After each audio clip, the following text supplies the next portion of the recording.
Hello, this is a Forever Animal Fan, and today I will be giving everyone tips on pretty much how to keep exotic birds. So let's begin. Anyway, over here I have a red-headed Mexican Amazon. Her name is Ruby. So, and over here we have a Severe Macaw, and her name is Jazzy. And over here we have some budgies, about 6 of them. Pretty much named them too.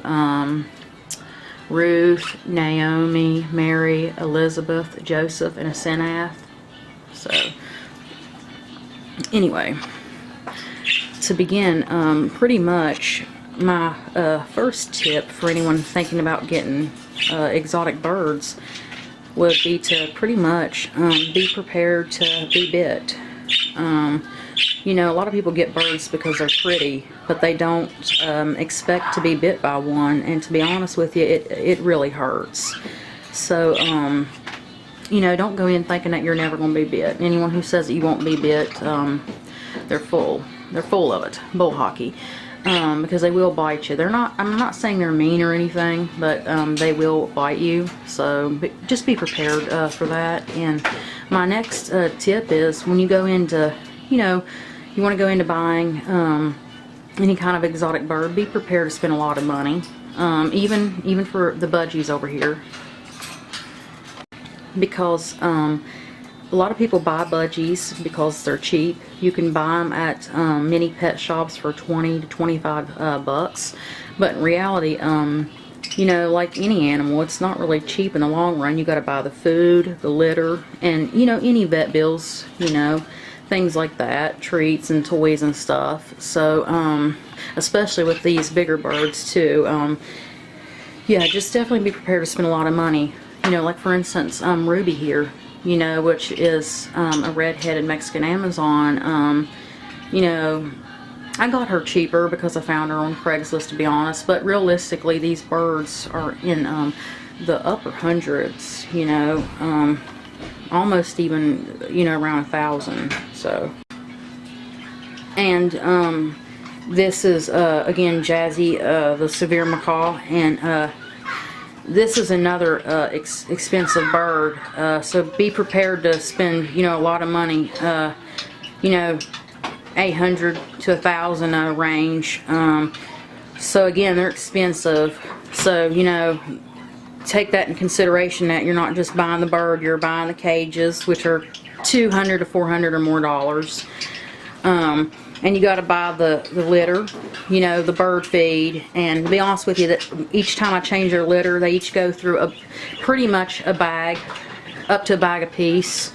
And then the food, you know, the treats and all that stuff. So, you know, it's not an animal that you can just buy on a whim, you know, and just let sit in a corner. You have to spend time with them. You have to give them, you know, food like noodles, greens, lots of veggies, you know, some fruit, stuff like that. Just don't ever give them avocados or anything from the nightshade family, potatoes. And I personally don't give them tomatoes, but, you know, I've heard some people do, but definitely don't ever give avocados. But yeah, that was the next tip, is just to be prepared to spend a lot of money and a lot of time, because these birds require a lot of time. Other than spending a lot of, you know, time and money on the birds and being prepared, you know, for being bit and stuff like that, be prepared, you know, for vet bills, because I've definitely spent a lot of money on vet bills. But, you know, and get them toys. You know, they need their toys, so they won't feather pluck. I've never had any problem with them feather plucking. So obviously, I guess I spend pretty good time and, you know, and get them toys and stuff. But,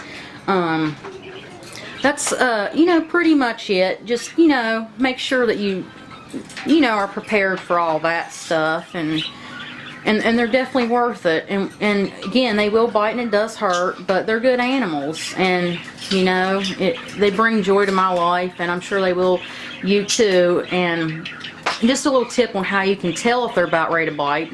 I figure I should put this in there. Is, you know, especially with the Amazons here, they will kind of growl and just let you know. Maybe I can show you here so you'll know. See, do you hear that? She's about to bite. She'll warn you. Amazons will warn you. And they'll kind of do the head bop there, and their eyes will go crazy and their tail will fan out. But as for these macaws, you kind of got to really dive deep into it because they don't show you as much that they're going to, you know.